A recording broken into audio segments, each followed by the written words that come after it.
So the final speaker for this panel is Deanna Hoelscher. Deanna is the director of the Michael and Susan Dell Center for Healthy Living at the University of Texas in Austin. She was telling me last night at the reception that one of her current students did their undergraduate degree here at UVA and was extolling the virtues and the beauty of the community, and it's been raining ever since Deanna stepped off the plane. So if it doesn't clear up between today and tomorrow, we'll have to invite you back on a sunny day. Deanna.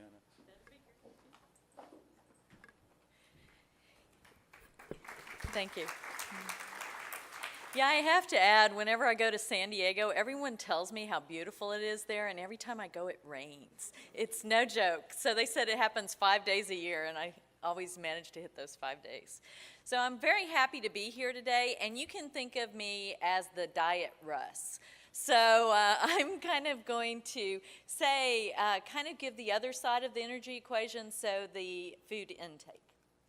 So what I'm going to talk about today is a little bit about why kids need a healthy diet. And as you can see, the evidence base is a little bit more established for nutrition than it is for physical activity in a lot of these areas. What are the recommendations for a healthy diet in youth? So kind of the diet recommendations that correspond with the physical activity recommendations. Some about what current youth diets look like, and then finally, what can we do to improve them? So kind of the new emerging issues. So just to get us on kind of the same place, nutrition is the science of food, nutrients, and other substances within foods. So I always think it would have been kind of cool to be a nutritionist back at the turn of the century when they were discovering all these new vitamins. There's a lot of phytochemicals that are being looked at now, and so that's kind of where we're going. For those of you that really like to read this book, Gulp, if any of y'all haven't read it, it's really a great kind of survey of digestion and kind of how that impacts us. So nutrition is needed for energy, maintenance of biologic processes, and then growth and development. And this is where the nutrition differs with kids and infants, kids, and adolescents. So as adults, we're not really growing and developing all that much, but it has a big impact on kids. And then finally, just nutrients will include both macronutrients, lipid, protein, carbohydrate, water, and then the micronutrients, vitamins and minerals. So dietary intake is important because it's a critical determinant of several of the major causes of death and disability. So cardiovascular disease, cancer, type 2 diabetes, obesity. It's also a modifiable behavior, which some people think that it's more difficult with taste preferences, cultural habits, things like that. And I love this quote, that it's a universal and indispensable human exposure. Compared to my colleagues in tobacco, you can go through your life without ever having a cigarette or ever having a drink of alcohol, but you have to eat. And not only do you have to eat, but you eat it multiple times throughout the day. And those behaviors are different at different times of the day. So how I eat breakfast, the foods I eat at breakfast are going to be different than the choices I make for lunch, and those are different than the choices I make for dinner, and those are different than the choices I make for snacks. So when you're looking at this, you're looking at a constellation of behaviors. So that's why it's so hard and difficult to change diet. So the recommendations for healthy diet, as Russ said, we have dietary guidelines for the U.S. that are mandated every 5 years. And so currently we're working on the 2015 dietary guidelines. Russ has actually been on the dietary guidelines committee in the past. We also have dietary reference intakes which look at nutrients. One of the things that's changed a lot in the nutrition community is we used to look at nutrients, but people don't eat nutrients, they eat foods. So now we're using more of a behavioral basis where you look at foods that are consumed in meals instead of nutrients. So that's more of our emphasis now. Healthy People 2020 goals, there's several related to diet, and then the leading health indicators also have several related to diet. So a couple of the dietary issues that I'm going to talk about today are obesity, and especially some of the new and emerging data about sugary beverages and some also data about snack consumption. A little bit about that. So HFSS is high fat, sugar, and salt. So those are kind of the nutrients that are being looked at now, and it really seen more an excess of nutrients rather than micronutrient deficiencies. So that's seen as the driving issues. Fruit and vegetable consumption, calcium consumption, and then meal patterns and timings of food. So one of the things I'd like to show you here is if you plot the weight gains for a child that's tracking at the 95th percentile, which is obese, using the weight charts, what you find, the green is the boys and then the red is the girls. And so you find that as kids develop, they put on quite a bit of weight over time. And I think that one of the things we don't talk about a lot is the developmental aspects of kids. So how you treat diet in infants is different than preschoolers, than school-age kids, than adolescents. And so if you look at this, one of the first things you see is that the curves the boys kind of take a longer time before they peak, and then they go down. The girls tend to peak earlier because they mature earlier. So this is consistent with puberty. If you look at the 75th percentile, the 85th percentile, they're very similar to this. They're just lower down, so they're not as much weight that the kids gain. What's interesting about this is a science article in 2003 that Nancy Butte and Ken Ellis did found they looked at Hispanic kids and actually measured their energy, their weight gain over a year. And the kids that were normal weight over the years, they gained 9 pounds, about an average of 9 pounds. The kids who were normal but then kind of converted to overweight gained 15 pounds. And then the kids that were overweight gained 16 pounds over the year that they were tracking them. So one of the things this shows you, and that also is very interesting, is if you look from a physiologic standpoint, if you looked at taste acuity, specifically the taste for sweetness, it follows this same curve in kids as they develop. So there are kind of innate processes that are happening that kind of influence and are consistent with weight gain. So I'll talk a lot about development as we go through here. This data just came out recently, and so it was looking at self-reported heights and weights, BMI, of kids in the U.S. So this is a nationally representative sample of grades 6 through 10. And one of the things you can see here is overweight and obese. They both kind of leveled off. So I wanted to show you this because this is kind of consistent with the NHANES data. However, we have rates of obesity in Texas. And these kind of show more what is happening that Dr. Dietz referred to. In Texas now, our child population is 49% Hispanic and Latino. It's 12% African American and about 33% non-Hispanic white. So actually, you're seeing some increases specifically in 8th and 11th grade. These are trending towards significance. They're not significant yet, but it's something that has us concerned. And these subpopulations are also popping out in the NHANES data. So again, from the study that I cited before, these are trends in consumptions of fruits, vegetables, sweets, and sweetened soft drinks. So these are kind of some of the foods that we're concerned with now. And one of the things you see is there's been a decrease in these are self-reported data in the kids that reported eating sweets and drinking soft drinks. Now, just to explain this scale so that it makes a little more sense to you, a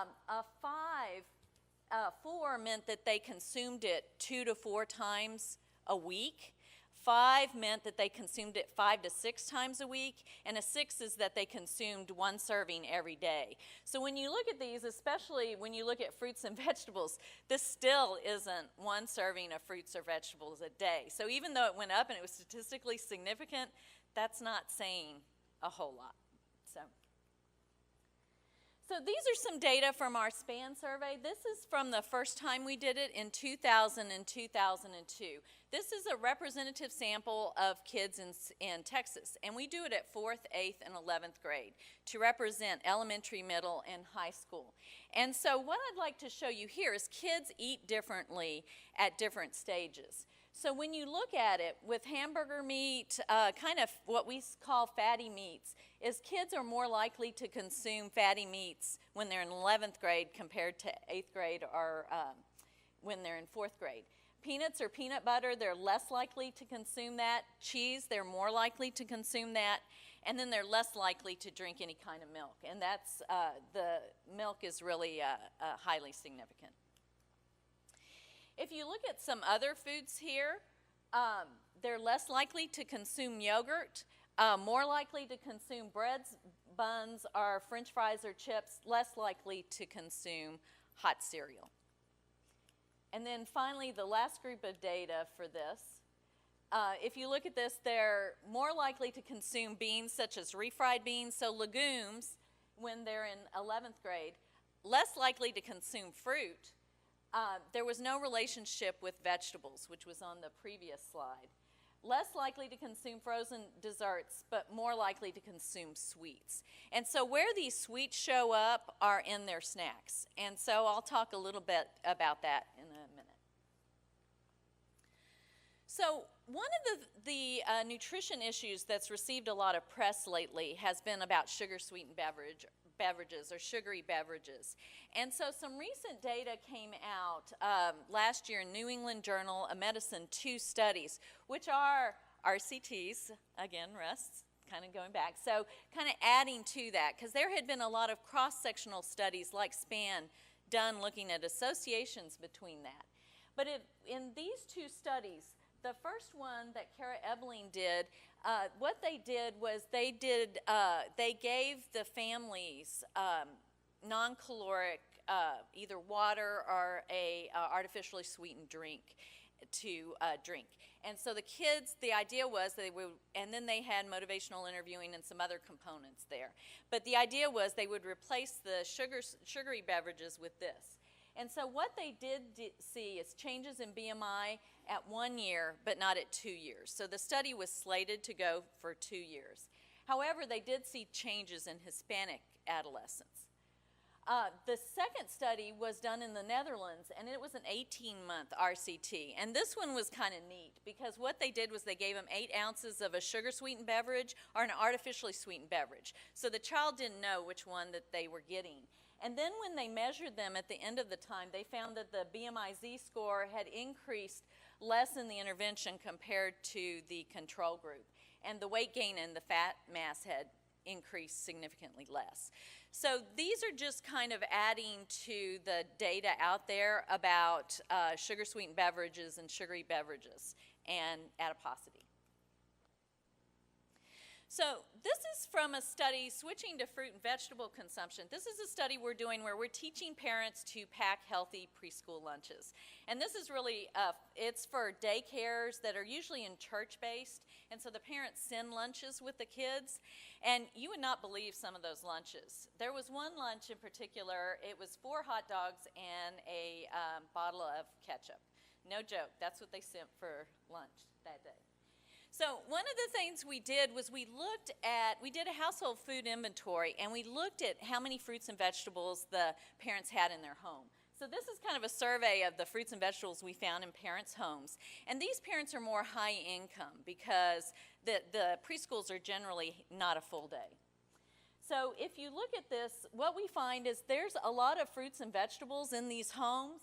So they were highly available, and they were pretty much accessible, especially with the fruit. So this is what was in the homes. Now let's look what was packed in the lunches. This is what was packed in the lunches. So this is kind of an inventory of all the fruits and vegetables we surveyed in the kids' lunches. And when you looked at these, we had 5 vegetable items that accounted for 51% of the vegetable items packed, and baby carrots are like the number 1. And there were 5 fruit items that accounted for 54% of the fruit items packed. And if you notice, tomato sauce was one that we counted for the vegetables packed. So it's not even, it's kind of like in the Reagan era when they counted ketchup as a vegetable. That's kind of where that falls. But then applesauce and juice were 2 of the top 5 fruit items. So what happens is you have these parents, somebody's eating the fruits and vegetables at home, but what they send to school is not. So this concept of kids' foods, why are we having different foods for kids than we're eating as adults? And just to show you, it's not just with fruits and vegetables. If you look at the percentage of the grain ratio at home, 70% of the grains are whole grain. What they send for lunch is 70% of them are refined grains. So these are really interesting data about how parents perceive what they feed their children. So this kind of goes along with what Dr. Pate had mentioned earlier when he talked about physical activity for boys and girls. And so this just shows how the calcium, the lay down of the calcium on bone during these periods of time. And one of the things we find is not only do you have to have physical activity, weight-bearing physical activity, but you also have to have calcium in the bloodstream. So if you look at actually studies that have been done with calcium supplementation, you see that they've significantly increased bone mineral density.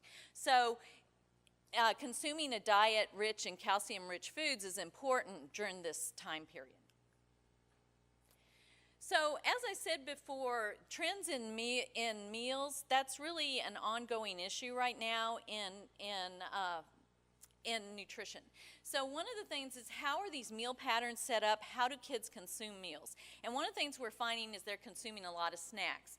And especially if you look at the kids in high school and middle school compared to the kids in elementary school. Part of that is those kids are driving a lot of times, and so they have more access to more snacks. In middle school, that's when a la carte lines start to come into the cafeteria. So one of the things that is actually of much interest right now in nutrition is the nutrition environment. And as Dr. Pate said, we don't know a lot about how we change it and what happens that way. So one of the things I'd like to show you, this was in Austin, which is a very health-conscious place, but beat diabetes, buy 5 Junior Frosties for $1. So this is 2002. Well, we come back in 2005, a different Wendy's, and it says, support juvenile diabetes research, Frosty coupon books, $1. So you can see, even with all of this talk about the correlation between sugary beverages and obesity, you still see something like this happen. So one of the other things I wanted to show you, and some of this came out of the APOP report, the Institute of Medicine report that Dr. Economos was on here, but how much nutrition education is enough? And in schools, we have physical education is at least mandated in a lot of states, or at least it's there. Nutrition education may or may not be there. It depends on whether or not the teachers want to teach it. And if you look at what's recommended or what we think is necessary compared to what is actually provided, the chances are the kids are going to be influenced a lot more by food ads that they see as compared to good nutrition information that they're getting through schools or other sources. And we just can't compete with that kind of advertising dollars. So one of the ways that we frame diets in a lot of the work I've done with the Coordinated Approach to Child Health, or the CATCH project, is using a go, slow, and whoa list. And so basically, go foods are lower in fat, so they tend to be fruits, vegetables, whole grains, non-fat milk products. They tend not to have a lot of fat and sugar. Slow foods are a little bit, have a little bit more than that, but they tend to be more healthy. And then whoa foods are the foods that are highest in fat and sugar. So when we teach kids to select a diet, we say the majority of your foods should come from go foods. And this has actually been pretty successful in kind of setting up dietary patterns in kids in schools. So just some final thoughts to end with. First off, nutrition recommendations for school-age children are relatively well established. I haven't talked as much about preschool kids because, like physical activity, we're kind of parallel there. There's not as much known. A lot of the issues right now have to do about consumption of sugary beverages, snacks, fruit and vegetable, and calcium. We know that children don't consume adequate diets, so what can we do? Behaviorally based nutrition education. Most of the studies that have been done, though, include nutrition and physical activity together. So we really need more studies that are just nutrition by themselves, because it's hard to tease out the effect. Parenting practices. As you can kind of see in what we had in the home and what made it to the lunchbox, is obviously the parents aren't getting the memo that you need to send fruits and vegetables to school. So we really need to address parents. We also need to look a lot at environmental changes, and especially food marketing.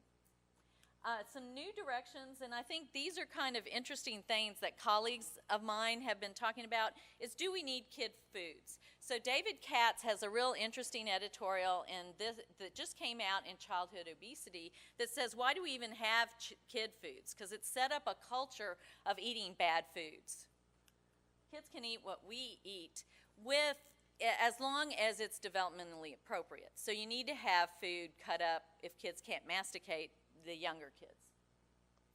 How can we use natural biologic variations in appetite to our advantage? A recent study showed that appetite actually increases throughout the day, and there's other evidence that's pretty interesting with that now. So how can we use that to structure our interventions? And that interplay is going to be very interesting. And then finally, one thing that we're very interested in is decreasing food availability, so having periods of not eating. Kind of our culture now is we eat all of the time, and so this is kind of analogous to doing the activity breaks and getting people moving. Well, we have to get them to stop eating too. So how do we do that? What's the best food pattern that way? Thank you very much.